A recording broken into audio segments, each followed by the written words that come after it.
Curtis immediately stood in front of Ching Ching. I think you little tigers are tired of living.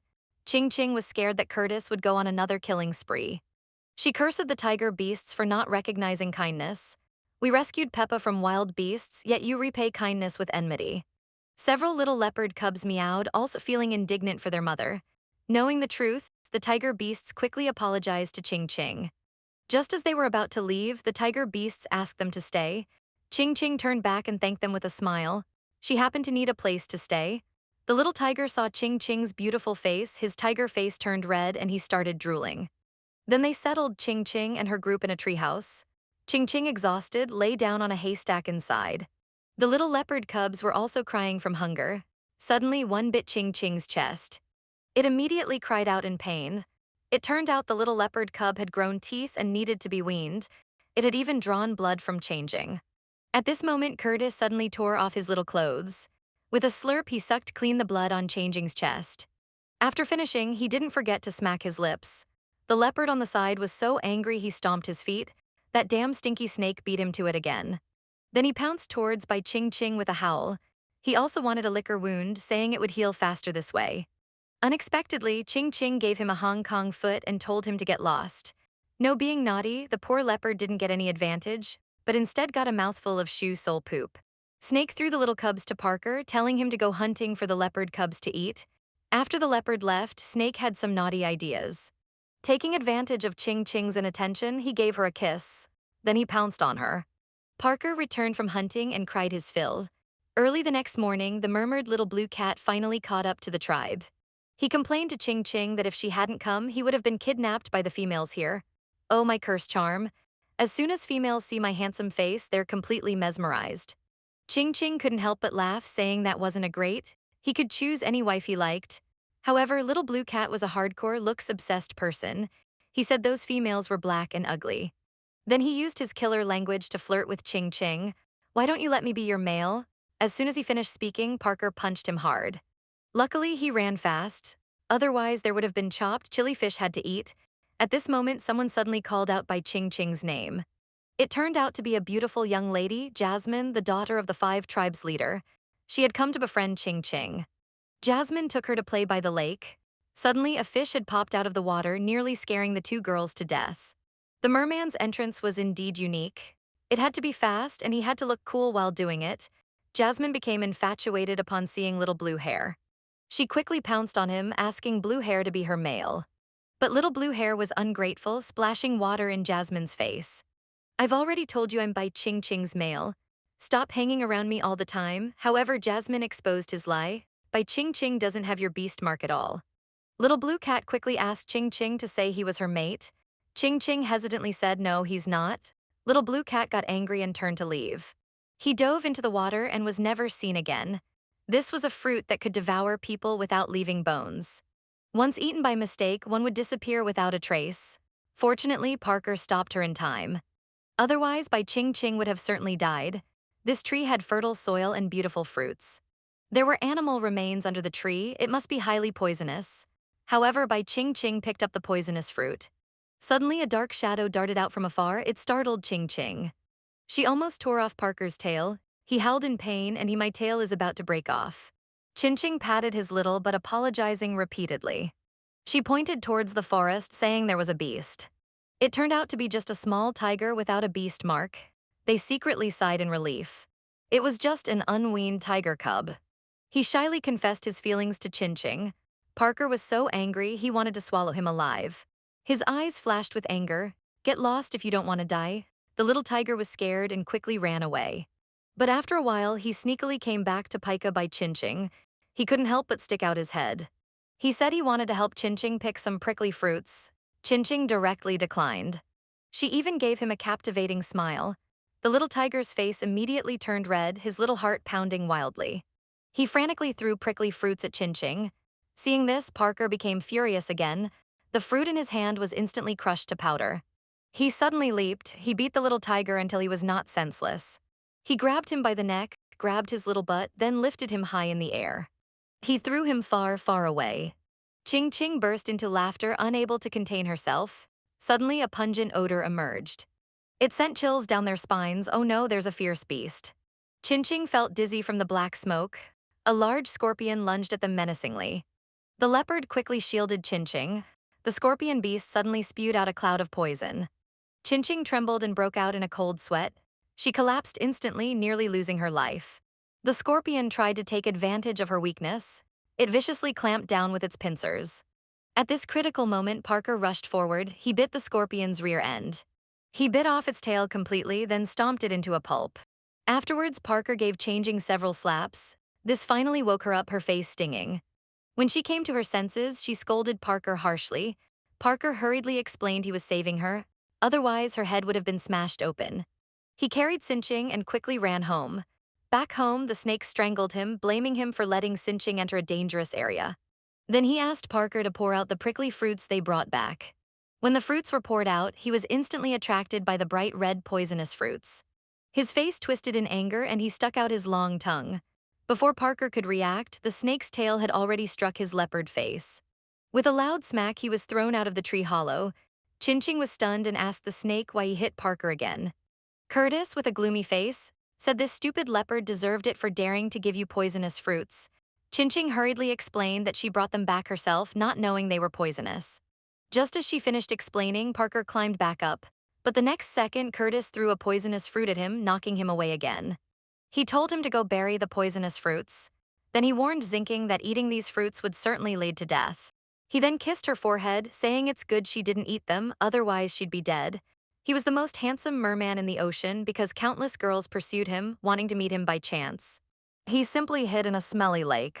But to lure him out, Bai Jingjing actually brought several barrels of oil to the lakeside. Then she poured the oil into the lake where the merman was. The oil completely sealed the lake's surface, blocking out the sunlight. Before long, he would surely come out. But the girl pursuing the merman asked Bai Jingjing to leave first. She wanted to wait alone for her encounter with the merman. Jingjing agreed to the girl's request. Just as she turned to leave, suddenly bubbles started appearing on the water surface, making gurgling sounds. The merman emerged from the water in an incredibly handsome pose. He even licked the oil stains on his face. Nice, it's actually oil. Not only did it dirty my body, but if left for long, even the aquatic life will die together. The girl was overjoyed to see the blue-haired merman come out. In her excitement, she accidentally blurted out Bai Jingjing's method really worked.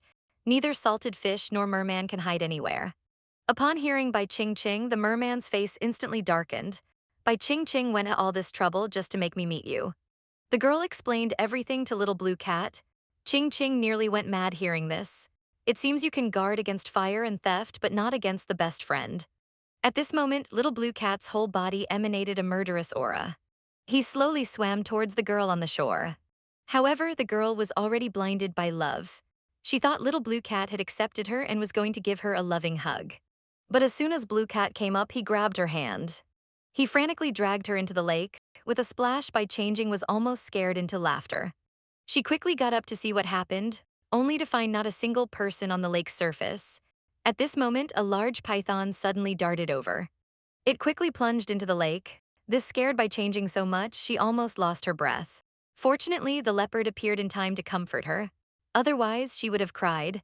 The leopard informed her that there was a strong killing intent in the lake. Hearing this, Jingjing's jaw dropped.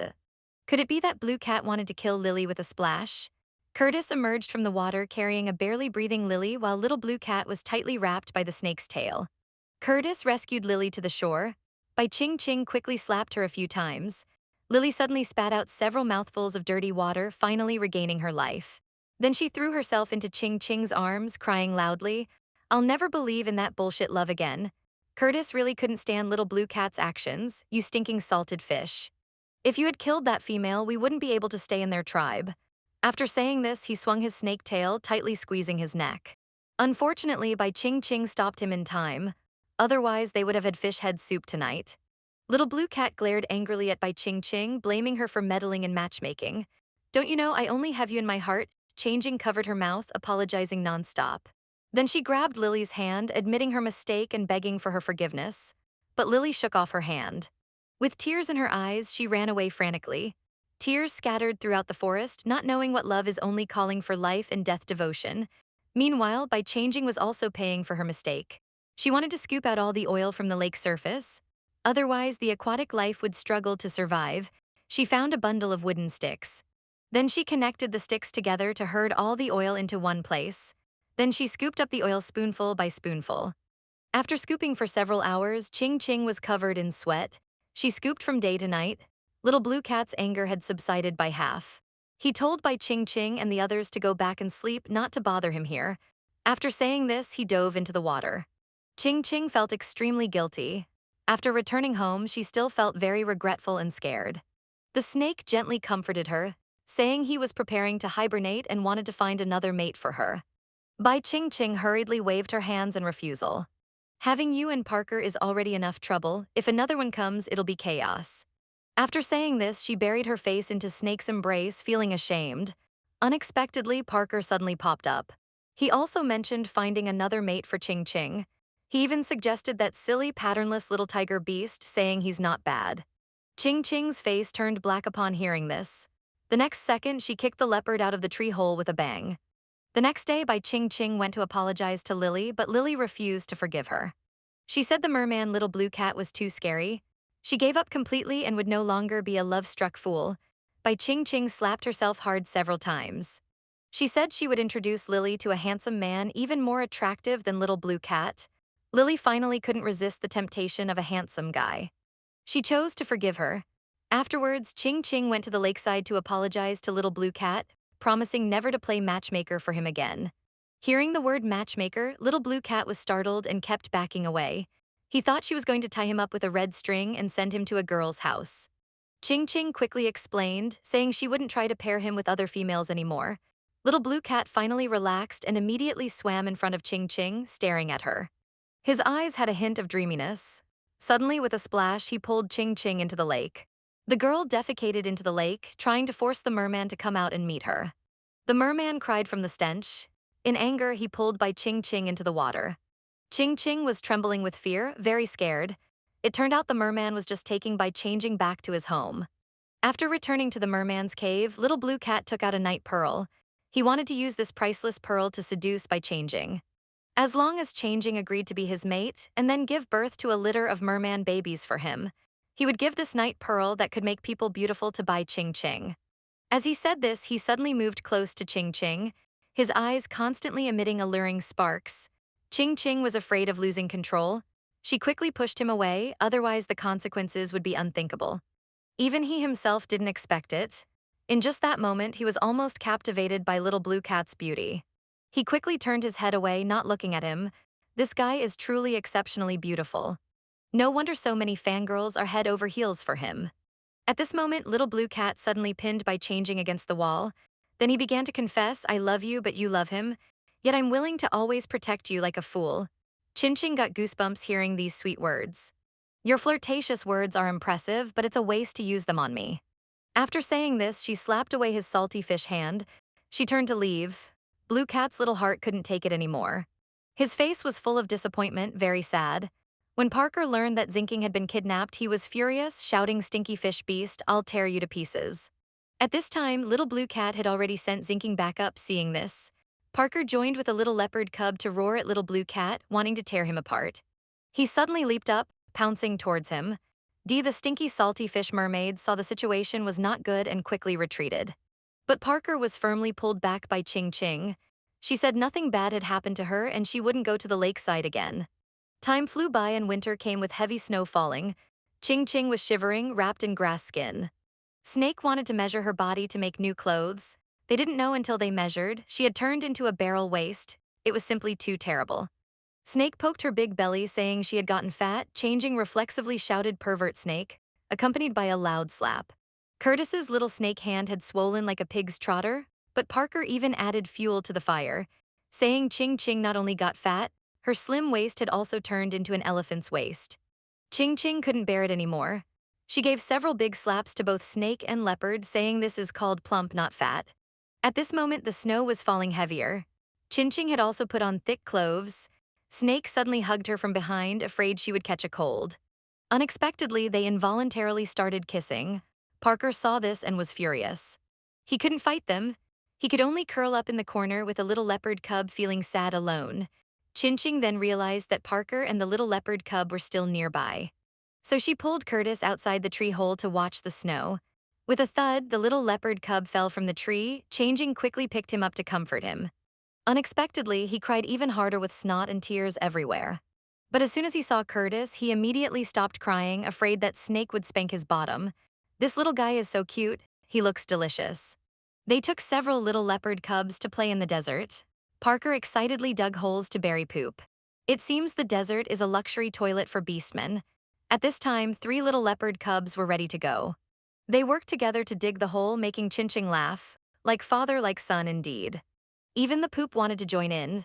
After finishing, they scampered towards their mother, constantly clamoring for milk. Seeing this, Parker was furious, telling them to go play elsewhere. How old are you to still want milk? Want your butts to bloom? Chinching immediately stopped Parker. Look, you've scared the cubs so much they've wet themselves. To cheer up the leopard cubs, Chinching started playing games with them. She buried one little leopard cub in the sand, leaving only its little head exposed. Then she picked up another leopard cub and buried it in the sand too. The last one got jealous, clamoring to play too. Then it slapped the leopard buried in the sand. Unexpectedly, it got bitten back, crying out in pain. Changing quickly stepped forward to break it up, saying each cub would get a turn. Finally, she buried all 3 little leopard cubs. Now the little leopard cubs were having a great time. Snake swung his tail to block one leopard cub, making it stumble and fall flat on its face, seeing them playing so happily. Ching Ching told Snake and Leopard to dig a hole for her too. The two looked at each other instinctively. After realizing, they immediately stepped back, thinking she wanted to bury them. Ching Ching quickly explained she asked them to dig a hole to bury herself, not them. Hearing this, Snake coiled Chinching up high, then buried her deep in the sand, unable to move. Stinky Snake, I just asked you to dig a hole, not bury me so deep. Seeing Chinching's funny appearance, they couldn't stop laughing. Suddenly, there was a rustling sound. Snake and Leopard also sensed something was wrong. They quickly pulled Chinching out of the sand, then retrieved the 3 little leopard cubs. Afterwards, they handed them to Chinching and told her to leave first.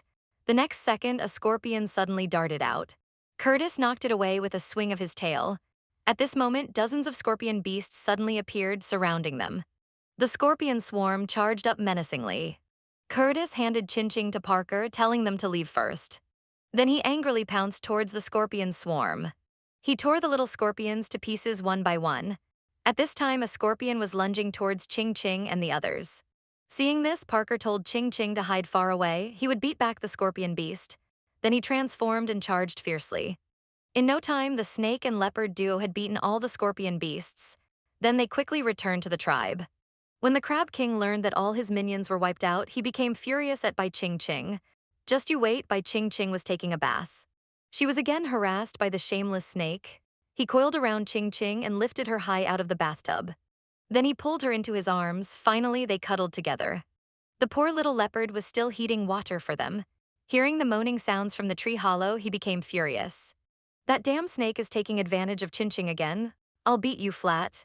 After the snake left, the leopard immediately went to find Bai Jingjing.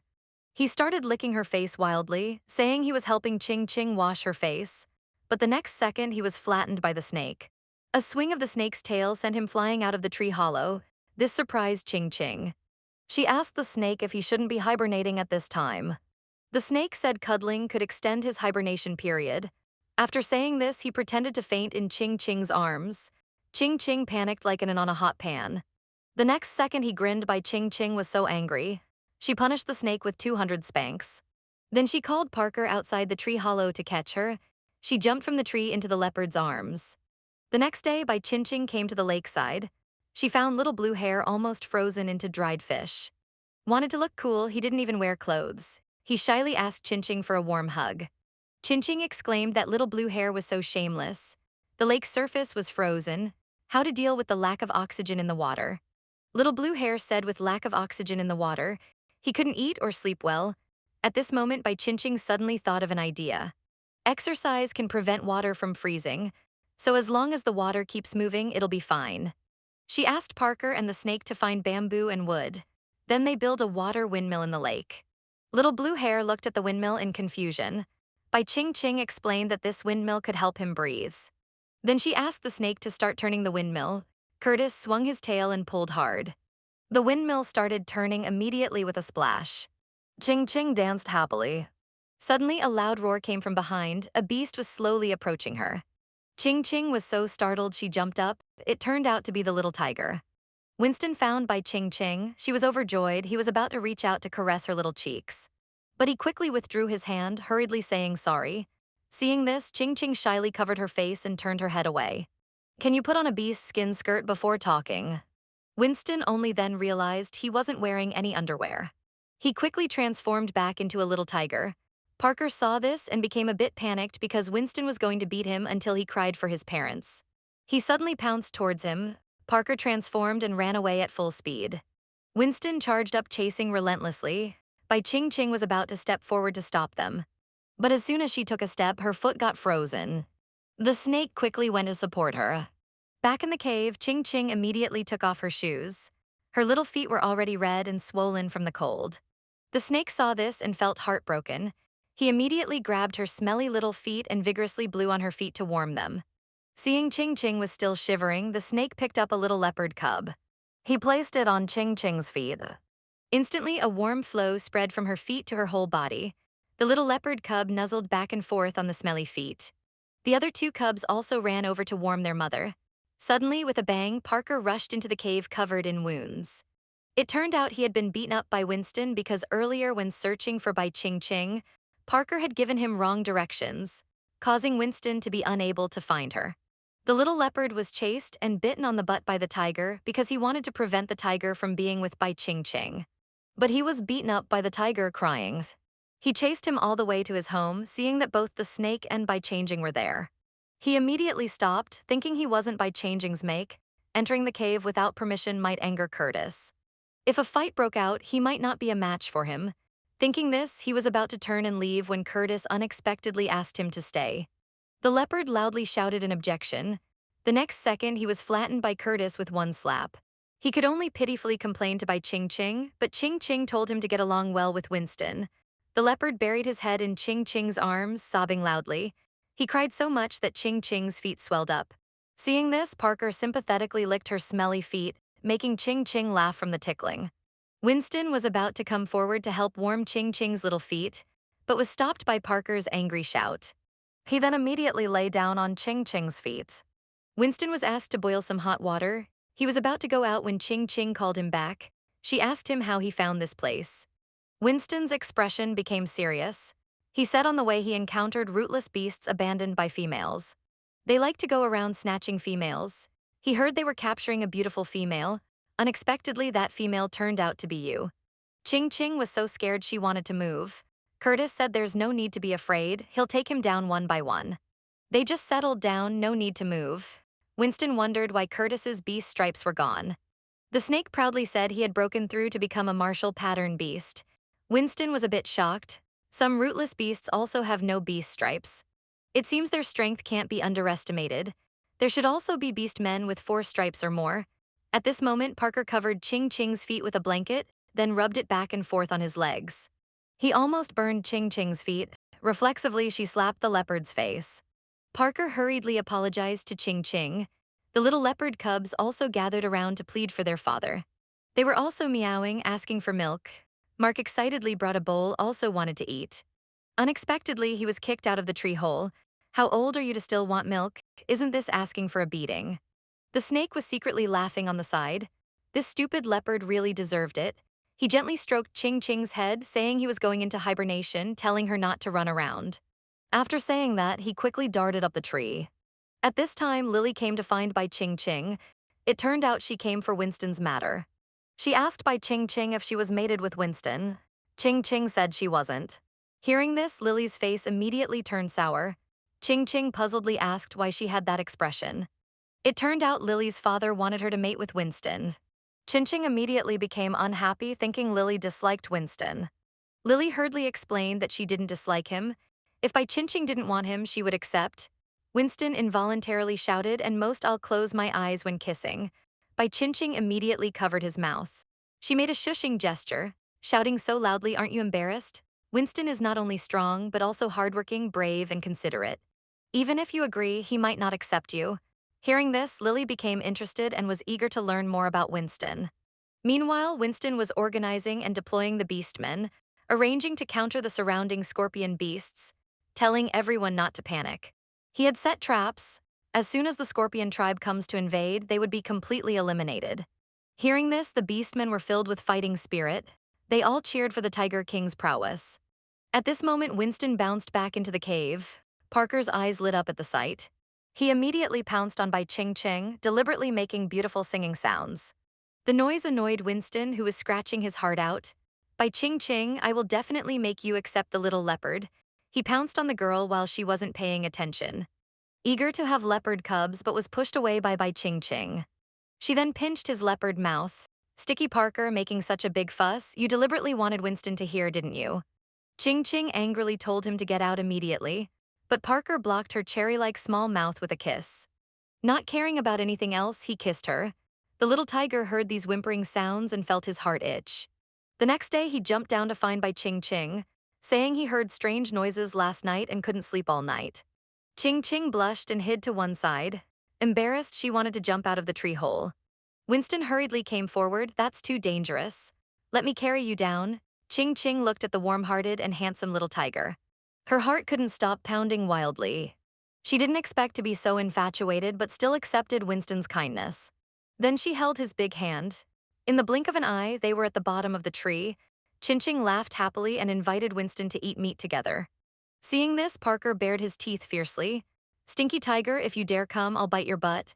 Winston's face turned black. He said he'd rather die than eat anything made by a leopard. He saw the food in the pot and worried Jingjing wouldn't be full. He turned to go find food for her, just like a loyal and obedient little puppy. But in Bai Jingjing's eyes, he was a charming big hunk. Parker was overcome with jealousy. He hugged Bai Jingjing tightly. What's so good about that stinky tiger? As a result, he was slapped away by Jingjing. She scolded the little leopard for being shameless last night and deserving of beating. Parker was so scared he immediately started coaxing and tricking. He pitifully said he was wrong and asked for punishment, offering to be spanked 100 times. However, Jingjing couldn't be bothered with him and turned to find the handsome fish. Little Blue Cat was excited to see Jingjing. It turned out the water wheel was frozen and couldn't turn. This caused the water's surface to freeze, and the handsome fish lacked oxygen in the water. Bai Jingjing immediately lit a fire to boil water.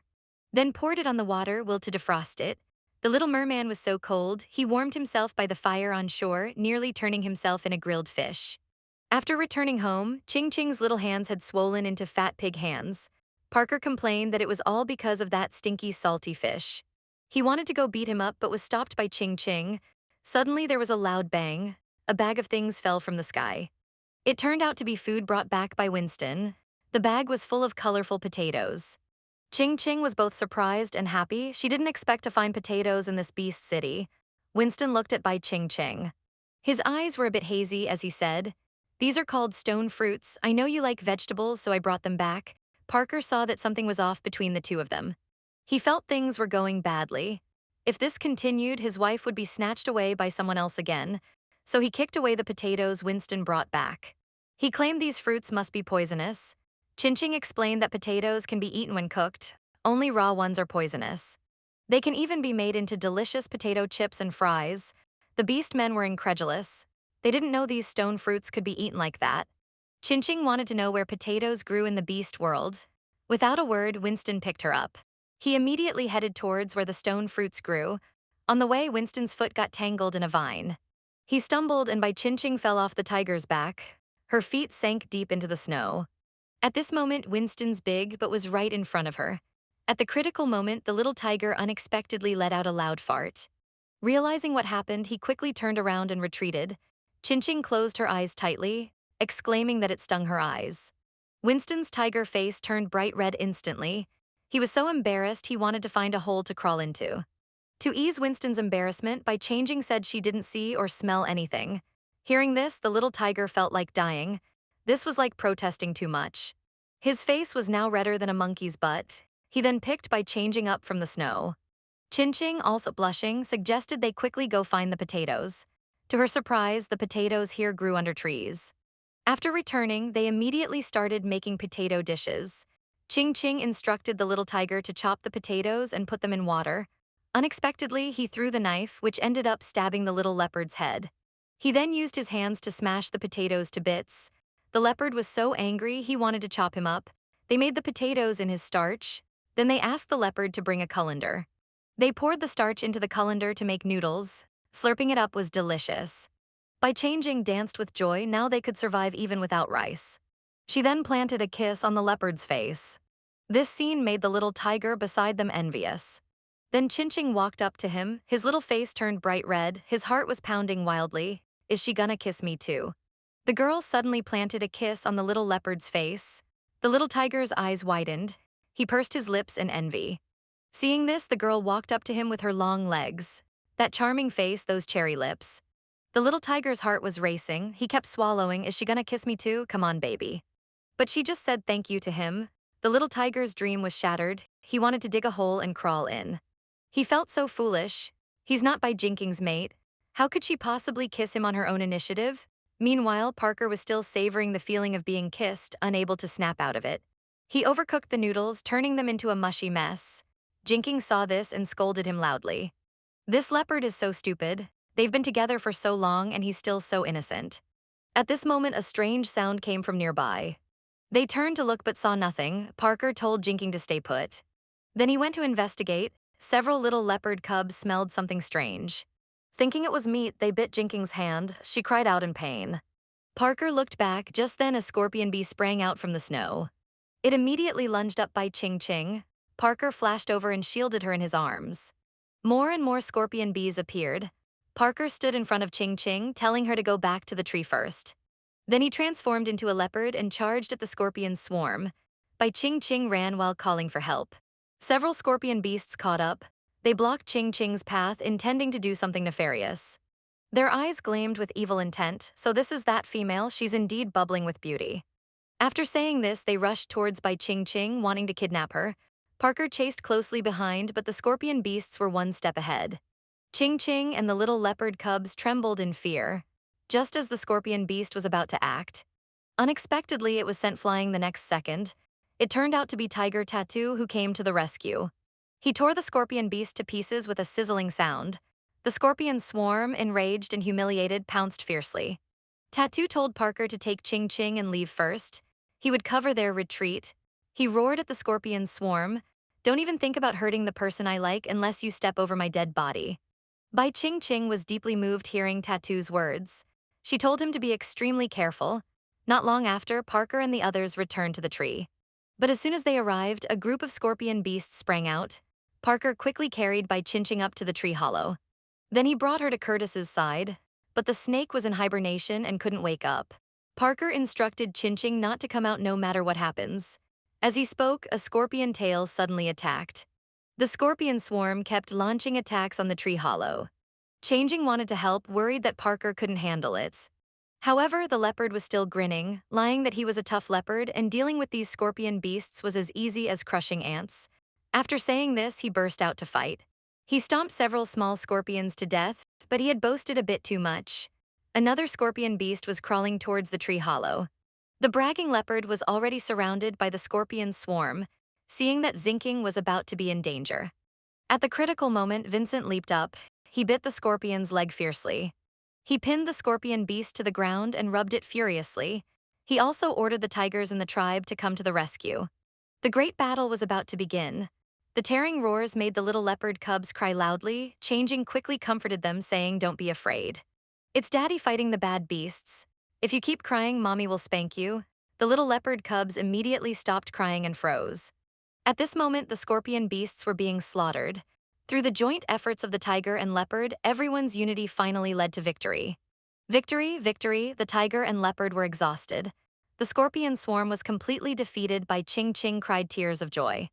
She was almost captured by the scorpion beasts to be their chief's wife. After Vincent and Parker's bloody battle, they finally eliminated all the scorpion beasts. The little leopard cubs excitedly rubbed against their mother's feet. Parker thought Jingjing was crying out of fear. Just as he was about to comfort her unexpectedly, Bai Jingjing threw herself into his arms. "I'm not crying out of fear, but out of happiness." Parker picked her up, saying, "Let's go down to the tree hollow to sleep." Then he quickly jumped down. The three little leopard cubs left above had blank expressions. Damn stinky dad, he forgot about his sons after getting a wife. The chief learned that the scorpion beast came for Bai Jingjing. Fearing they might attack the tribe again, he asked the Tiger King to tell Bai Jingjing and her group to leave. But how could Vincent drive away the person he loved most? He waved his hand in displeasure. You can drive them away, but you'll have no more connection with me in the future. He vowed to always protect Bai Jingjing, saying wherever she goes, I'll go. The chief panicked. Without the Tiger King, the tribe would fall apart like loose sand, easily crushed. He said that as long as Vincent stays, they won't drive Bai Jingjing and her group away. Hearing this, the Tiger group became restless. They didn't want them to stay. Seeing this, Parker was so angry he wanted to rush over and fight them. The chief gestured for the tigers to be quiet. He had decided not to drive Bai Jingjing and her group away. Only then did Vincent agree to stay in the tribes, but Jingjing didn't want to be a burden to them. So she wanted to do something for them. She eagerly went to fetch water to cook for them, but Parker pulled her back. There are many tigers by the water hole. It's dangerous for you to go, but Jingjing didn't think so. She felt nothing would happen. Living here means we have to interact with them. At most, they'll just complain a bit. Lovestrap Parker couldn't argue with Bai Jingjing. He could only agree to fetch water himself. After all, there was still the little blue-haired merman in the water hole. But as soon as he arrived at the water's edge, suddenly a group of tigresses surrounded him, cursing at him. Among them was her good friend Jasmine. He stupidly greeted Jasmine. At this moment, a tigress angrily cursed at Bai Jingjing. If it weren't for you, my brother wouldn't have died. Jingjing was surprised. She thought everyone was fine yesterday. She wanted to explain, but was attacked by the group of tigresses. Stop pretending. The troublemakers lived up to being tigresses. They picked up stones and started throwing them, yelling for Bai Jingjing to get out of the tribe. Jingjing cried out in pain from the stones, not knowing what to do. At the critical moment, a huge wave came. The tigress instantly became drenched tigers. It was the handsome merman saving the beauty. Get lost if you don't want to die. But the tigress were stubborn and didn't fear the hot water. They accused Bai Jingjing of calling the merman to attack them and threatened to report to the chief. The handsome merman was furious. He wanted to eat the tigress as fish bait. Fortunately, Bai Jingjing stopped him in time. Otherwise, the tigress would have become the merman's meal. Jingjing even handed them towels and apologized. However, they were ungrateful, saying Bai Jingjing was acting high and mighty. Then they pushed her down and threatened that this wasn't over. Then they dragged Jasmine away in a hurry. At this moment, thick smoke was rising from the tribe's direction. Jingjing felt something was terribly wrong, thinking the scorpion tribe had invaded again. She ran towards the tribe at full speed. She saw Vincent and others trying hard to put out a fire. It turned out a little tiger wanted to learn how to cook, because his mate only liked to eat the food by Jingjing mate. I also wanted to come and learn how to cook, but I accidentally knocked over the oil pot, which caused the fire. Jingjing was surprised. This little tiger didn't blame himself. He even came to learn cooking despite causing trouble for the tribe. A warm feeling filled her heart. She felt somewhat comforted. At this moment, Jingjing noticed Vincent's face was smudged like a little calico cat. So she wanted to do something for Vincent. She made him a brand new leather skirt. The leopard smelled Jingjing's scent on the leather skirt, just as he was about to reach out and touch the fabric. Vincent slapped his hand away. Don't touch it. This was made for me by Jingjing. Parker roared loudly in jealousy. Bai Jingjing covered her face in embarrassment. She forgot to tell Vincent not to say she made it. Looks like Parker is going to be jealous again, but Vincent kept showing off in front of Parker. I actually have the first leather skirt made by Jingjing herself. This makes me happier than getting all the beast food. The leopard couldn't stand it anymore. He angrily pounced on Vincent. He wanted to strip the leather skirt off Vincent's body. Jingjing called for Parker to stop. She said she'd make him a new leather skirt too, but the leopard whined, saying he wanted the first one Jingjing made. Bai Jingjing wouldn't indulge him. Get in here quickly to be measured. If you don't want it, forget it. At this moment, a tiger beast came running in a panic. He said they found tunnels dug by scorpion beasts at the edge of the tribe. Wake up, wake up. Curtis finally ended his hibernation. Jingjing was overjoyed. She didn't expect the snake to be even more handsome after hibernation. She couldn't help but rush over for a hug. Curtis patted her head, telling her not to make a fuss. Then Jingjing used her ultimate move, acting cute. The snake blushed and his heart raced. He pounced and gave her a big kiss. Parker stomped his feet in anger nearby. The little leopard cubs mocked him, saying he's useless and that Curtis' daddy is more capable. Hearing this, Parker's face turned black. The next second he exploded. Whose cubs are you anyway? The leopard cubs' bottoms were almost spanked raw. With a thud, they fell face first. The snake casually grabbed a little leopard cub. He held it up to his face and joked, "This little thing must be delicious to eat." The little leopard cub angrily gave him a swat. Unexpectedly, Curtis wasn't angry. Instead, he advised the cub to eat more meat so he'd have a strength to fight back. At this time, Changing brought Curtis a new leather skirt. The snake held the skirt, beaming with joy. However, before he could rejoice for a few seconds, Parker poured cold water on his excitement. He mocked that this was a leftover skirt made by Ching Ching. He invents and already had one each. Curtis's face gradually darkened upon hearing this. Ching Ching angrily threw a dirty rag in his face. "Stupid leopard, if you don't speak, no one will think you're mute." Parker whimpered and cried, feeling wronged.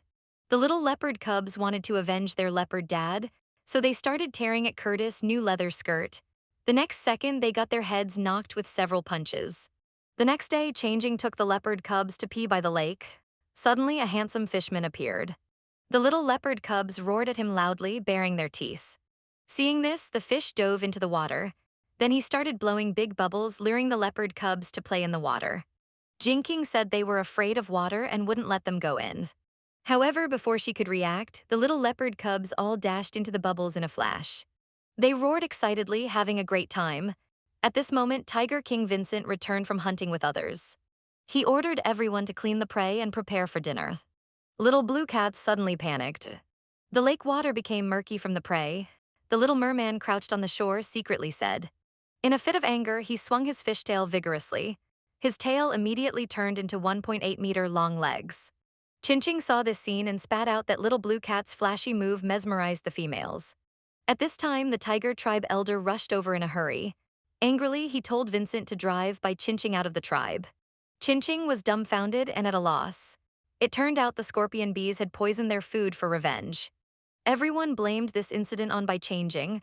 They all shouted for her to get out of the tribe. A female tiger suddenly rushed up, wanting to teach Bai Jingjing a lesson. Snake's one glance scared her witless. The tribe leader roared that these beasts came because of Bai Jingjing. He questioned the Tiger King if he would let the whole tribe perish just for one person. At this moment, the beast people started fanning the flames, shouting to expel Bai Jingjing. Ching Ching didn't want to implicate the tribe and agreed to leave. But Vincent didn't want his beloved to be hurt. He suddenly transformed into his beast form.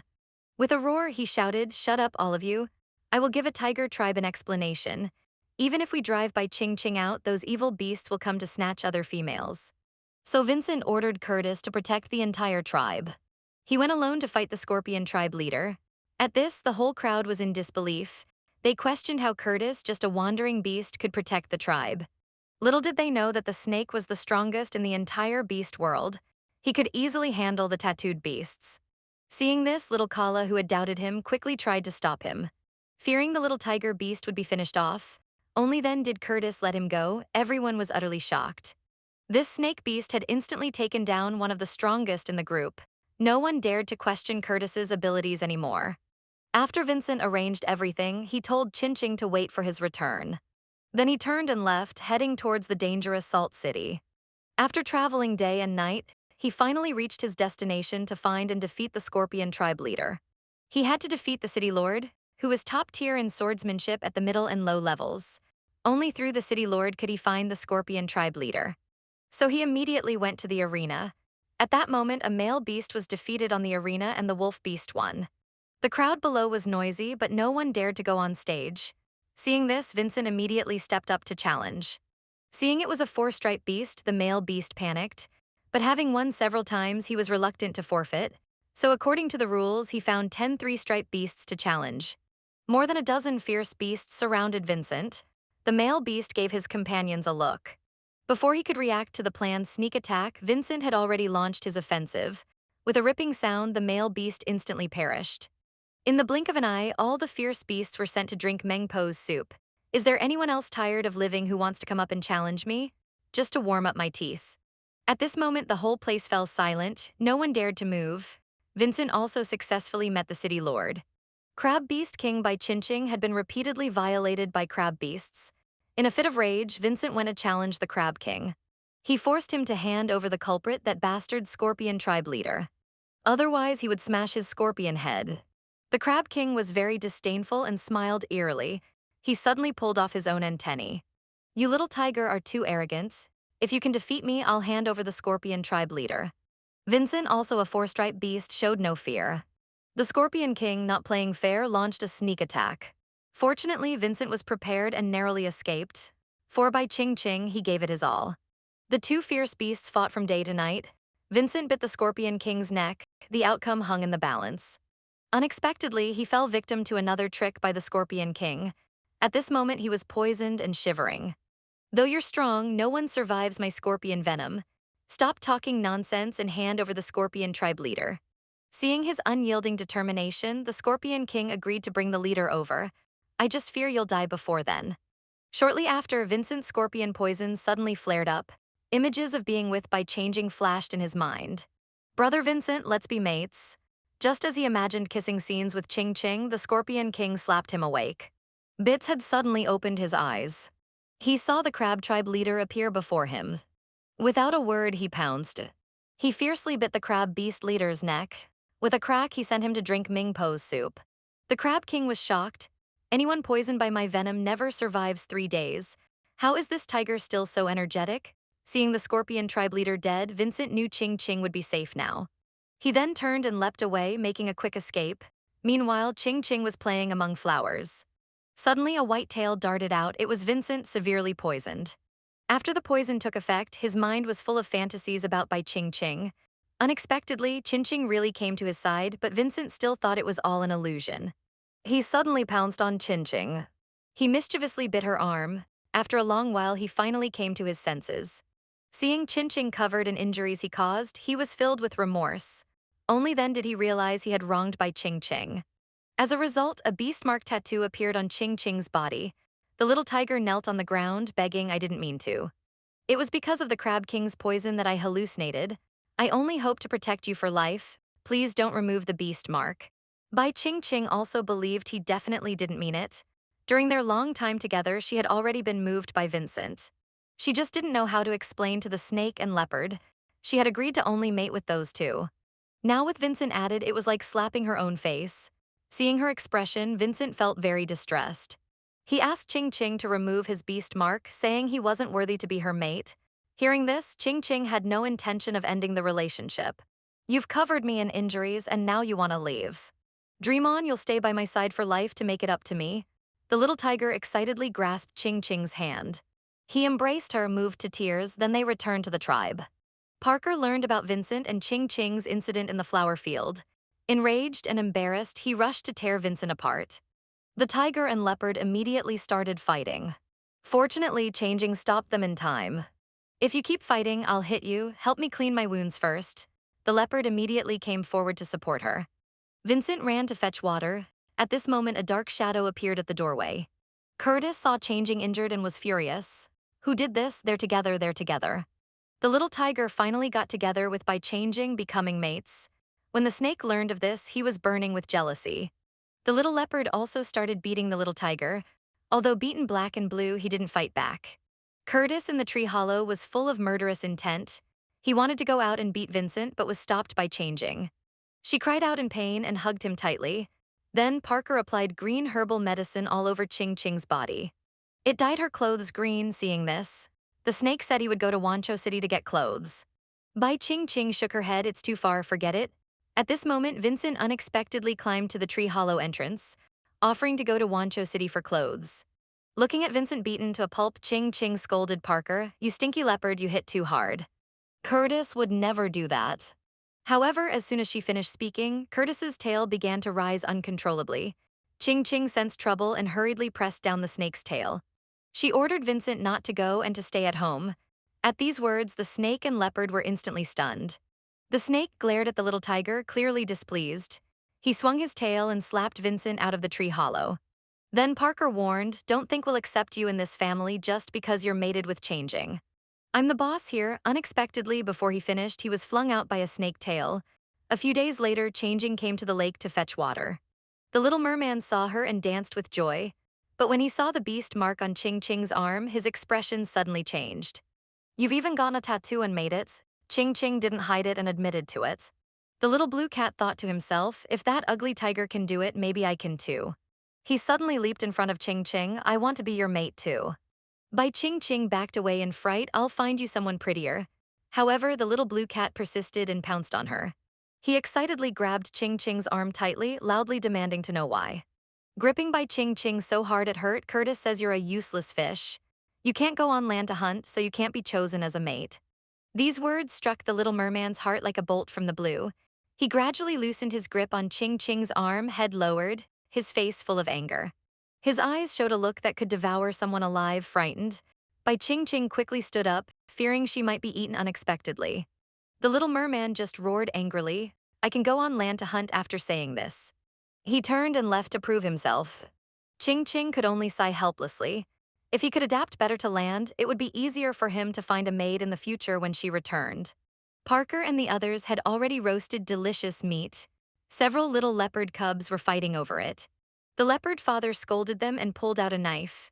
The little cubs instantly quieted down, not daring to make a sound. They meowed once, pretending to be well behaved. Everyone else was eating big fish and meat, but Vincent could only gnaw on a bone. Just as he reached for a leg, Parker snatched the meat away. Seeing this, Ching Ching wanted to cut him a good piece of meat. However, Parker grabbed it away again. He threw it to the little cubs, telling them to finish every bite. As a result, the cubs nearly burst their little bellies. The leopard mother saw this and frowned. Angrily, she punched the leopard father's head several times. This broke Parker's defenses and he cried pitifully, "Don't you like me the most anymore?"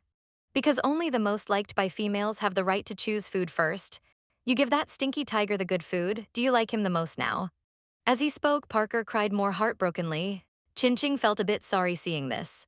She rubbed his head, constantly comforting him since she just wanted everyone to eat casually like before. She even raised her hand and swore she was telling the truth. The little leopard showed a smug expression, thinking as long as Ching Ching likes me the most, it's fine. So he generously told Vincent to eat as he pleased. That night, Bai Ching Ching was calculating her period days. Parker curiously asked what she was doing. Ching Ching accidentally let it slip. Learning she was about to have her period, the leopard jolted up suddenly. Eyes full of love, he pounced over with his leopard mouth puckered. At this moment, a snake tail suddenly wrapped around Ching Ching's waist, lifting her high up, making the leopard pounce into empty air. Then the snake tail attacked the leopard, almost smashing the leopard's head open. Parker secretly felt smug, having narrowly escaped. He turned and leaped, making a quick getaway. Then the snake embraced Ching Ching tightly. Bai Ching Ching shyly looked at the handsome snake. Before she could react, Kurt has planted a kiss on her. The girl had her 10th period this month. The little leopard excitedly howled, eager to have another litter of cubs with Ching Ching. Unexpectedly, a snake tail wrapped around Bai Ching Ching. Parker pounced into empty air, pouting his lips, "Damn that stinky snake again, ruining my plans." At this moment, the snake tail suddenly attacked him, making the little leopard jump up and down like dancing. He easily dodged with a backflip, smirking smugly. "You predictable snake, I've seen through this attack pattern long ago." Seeing he couldn't win, he quickly fled. Ching Ching was speechless. "Parker, that reckless fool is such a loser." She told the snake to put her down. Noticing Curtis's gaze was a bit improper. Could it be that before she could think it through, the snake would seal her cherry lips? The leopard suddenly appeared, seeing this scene, crying pitifully, "Damn snake beast, that should be my turn tomorrow." Ching Ching was entangled by the snake and leopard for half a month, leaving her body sore all over. Suddenly, a female tiger beast named Jasmine appeared behind her. She envied that Zinking had several litters last year and had her period several times this month. Hearing this, Zinking panicked, "Don't talk nonsense." Seeing her trying to deny it, Jasmine said everyone in the tribe knows. She was shocked, almost fainting. This was a female beast person, unattainable, but Zinking was exasperated. She insisted she didn't have her period, nor did she get intimate with Curtis and others. So she used her ultimate move, tickling, coercing Jasmine not to spread rumors everywhere. At this moment, a roar came from not far away. It should be Vincent and others returning from collecting salt from the sea. Hearing this, Parker picked up Ching Ching and ran off. The jealous single Wang followed closely behind. A group of fierce bees people gathered at the scene by Ching Ching and others hesitated to approach.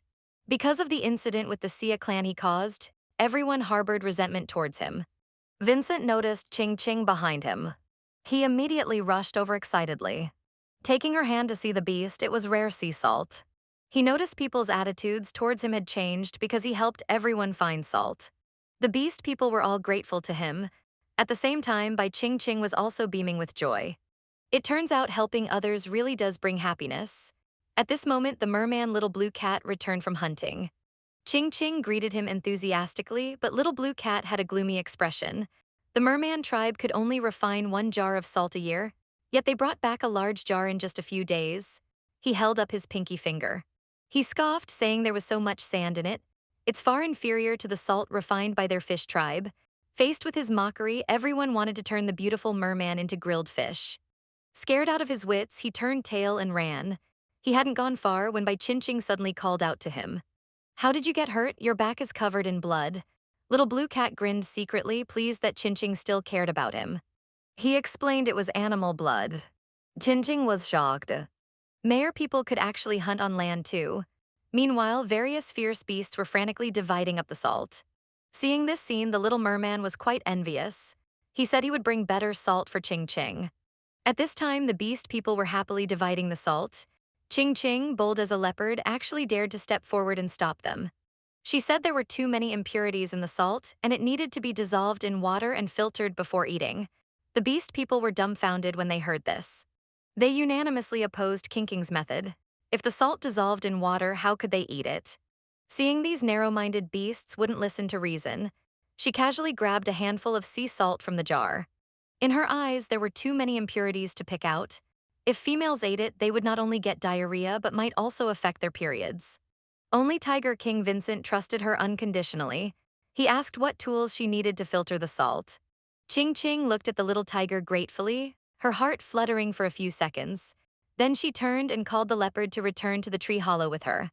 The two sneakily went back to get snake skin to filter the salt, but after searching for a long time, they couldn't find it. They didn't know Curtis had already hidden it. The little leopard sniffed around and searched all over the snake's body. He discovered the snake's skin was already pressed under Curtis's body.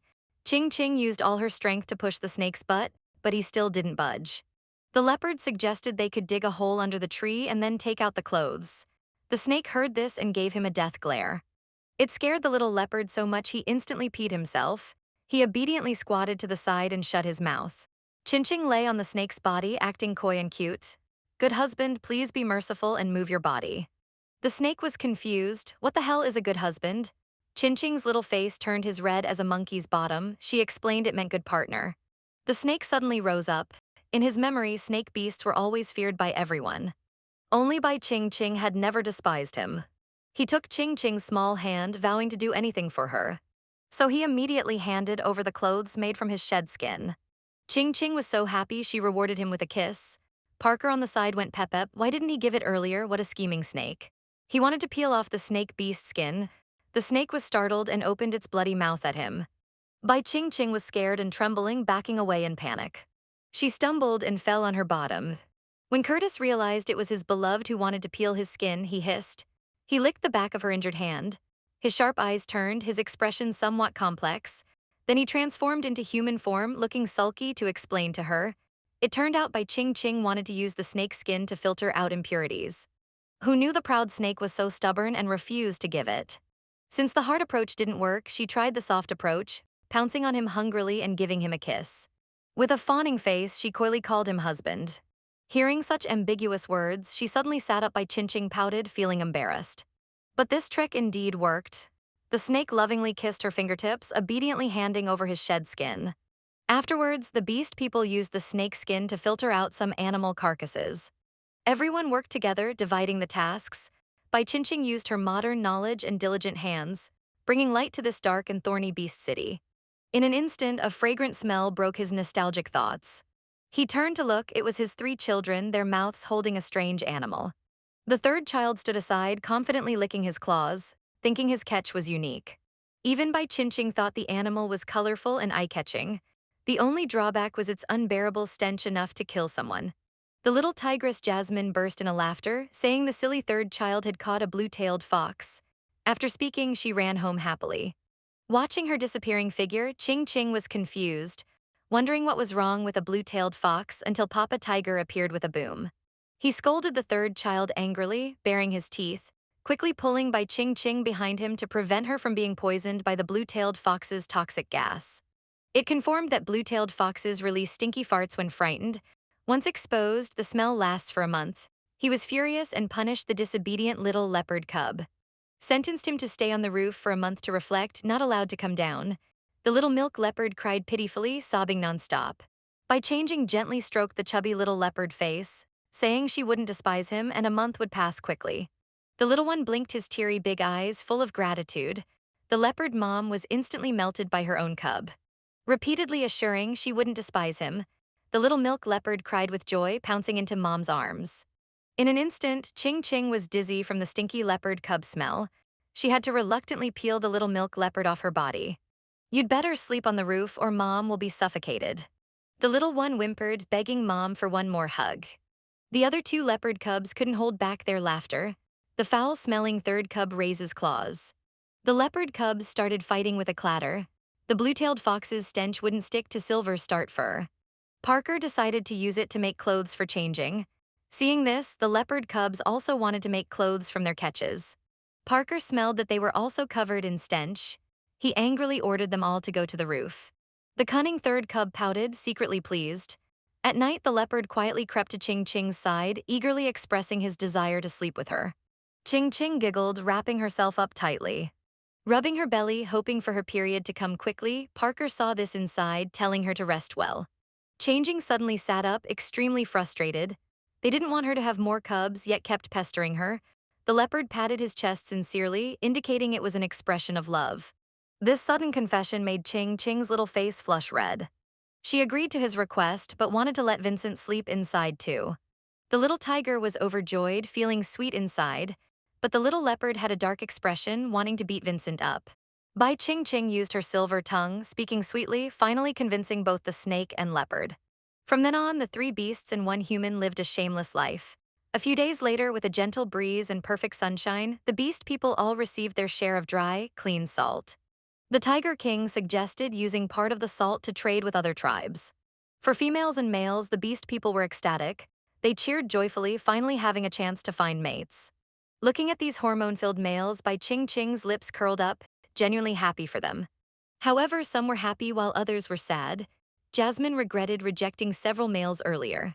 When young and strong males used salt to exchange for females, he felt deep remorse. Jingjing comforted him not to be discouraged. When Vincent expands the tribe, there will be more quality males for him to choose from. Jasmine's heart blossomed, turning sorrow into joy. This was too tempting. He planned to choose one eagle beast and two violent beasts. He wanted them all, not letting a single one escape. The female beast was love-struck, forcibly having cubs with Bai Jingjing. In the end, the two came together and became mates. The little leopard saw the two being lovey-dovey. In anger, he took it out on his own cubs. The little milk leopard bounced away angrily, letting out a loud fart. Parker's face turned red with embarrassment and anger. He threw all the leopard cubs out of the tree hollow. They fell one by one, their bottoms hurting as they cried out. The leopard mom was stunned at the sight.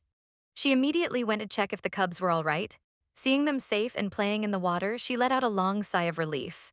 Fortunately, they were fine. Feijai gave Parker a big punch on the arm. Seeing his wife angry, the leopard quickly tried to comfort her. Ching Ching turned her back, pretending not to see. He shamelessly approached her, hearing that male cubs shouldn't be spoiled too much. Vincent wanted to intervene, but was warned off by the leopard's glare. Ching Ching let out a sigh and gave up reluctantly. The noisy commotion woke Curtis up. By Ching Ching asked why he was going out on a rainy day. The snake lovingly rubbed her head, saying he was going to find a thorn fruit tree. Ching Ching then remembered thorn fruits were good for cleaning teeth. She was a bit delighted that Curtis still remembered. She told him not to be out too long and to be careful. With that, the snake quickly slithered out. To please Ching Ching, the leopard made fragrant noodles. Bai Jingjing ate 10 bowls in one go. She slurped happily, her little belly becoming round and plump. She wanted to cry, losing hope of losing weight. Since it was like this, she decided to eat meat at every meal. Without eating enough, where would she get the energy to lose weight? Parker joked that if she kept eating, she'd have a barrel waist. As he spoke, he reached out and poked her little belly. Ching Ching was startled and blushed. The leopard, like a lovesick teenager, was secretly pleased, but in 3 seconds he was given a big wall slam, changing glare to Parker with puffed cheeks. She tossed and turned, burrowing into the blanket, completely ignoring him. The little leopard looked pitiful, but his hands were still mischievous. As a result, he was kicked right in the vital spot. Vincent came up and accidentally witnessed this scene. Parker was embarrassed and angry, giving him a side up. "What are you looking at? Never seen a handsome guy before." The little tiger turned his head away, pretending not to hear. However, the clingy leopard still didn't give up. He lay on top of Ching Ching, nuzzling her and begging to sleep together. After a while, Curtis returned, looking dejected. Ching Ching could tell he definitely hadn't found the thorn fruit tree. She went to comfort him, saying they could use seaweed to clean teeth if there were no thorn fruits. Unexpectedly, this had the opposite effect. The snake's face grew even gloomier. He suddenly stood up abruptly, startling everyone. He declared he would go to Wancha City to find thorn fruits for changing. Suddenly, a pair of soft hands wrapped around his snake waist. The snake's little heart instantly started pounding wildly. Chinching began to act coy and cute. She kept saying to wait until after the rainy season to go, it was too far and she'd worry. The snake couldn't resist as charming wife and agreed. The little leopard cried out that Chinching was biased, sobbing. The handsome fish hiding behind the tree heard all this. He happily returned to the sea to find small silver fish to clean Zinking's teeth. At this moment, a cackling sound came from the sky. They saw the green feathered peacock transform. The handsome man smiled and greeted Bai Jingjing. He looked at the green feathered one not wearing a leather skirt and was speechless, embarrassed. He turned his head away, unable to look directly. Meanwhile, the little female tiger Jasmine was picking flowers. She heard the sound and looked towards Bai Jingjing's direction. She saw a handsome and dashing peacock beast come into view. The love-struck girl swallowed hard, exclaiming how handsome he was. She immediately rushed over, wanting to pounce on the little green peacock, but in her excitement, she tripped over a stone. She flew through the air, rolling on the ground like a snowball. With a bang, she crashed into a tree trunk. The green peacock looked at the clumsy, infatuated girl with a black face. My cursed charm, why does it always attract these unwanted admirers? He was a peacock beast that could enchant people to death. Both men and women were captivated by him. Only Bai Jingjing, who accidentally entered this beast world, was unmoved. The infatuated little female fox couldn't control herself and pounced towards the peacock beast. She accidentally fell flat on her face. Rolling like a snowball, she crashed into a tree trunk. The beast people rushed over without hesitation to help. Faced with so many wild beasts, the little female fox was at a loss. She frantically waved her little fists, shouting for the beast people to go away. When she saw Ching Ching, it was like seeing a lifeline. She cried pitifully, saying it hurt and wanting a hug. However, upon seeing the green feathered one, she became infatuated again and forgot about the pain. The little green feathered one outwardly showed disdain and contempt.